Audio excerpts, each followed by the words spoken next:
What has been the biggest insights during lockdown?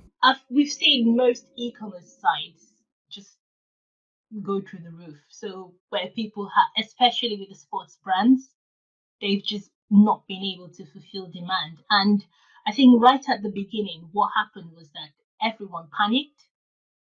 People panicked and just started, shutting down their sites or, just taking things down. And we were just like, you can't do this. There are other ways that you can do this to make you can't just wipe out all the work you've done, in one day just because like if you can't fulfill stock, then you can't. And the thing is that we saw that the development team were not able to respond as fast as we could.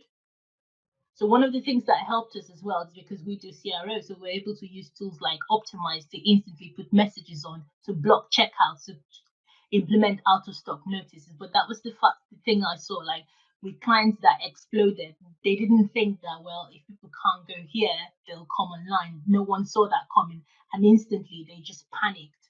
And the development teams could not just work fast enough because they thought of a long-term solution of, oh, we need to disable the entire checkout, and we were able to react fast. I think that was the one of the key trends that we saw. And of course, gifting to people exploded like yeah.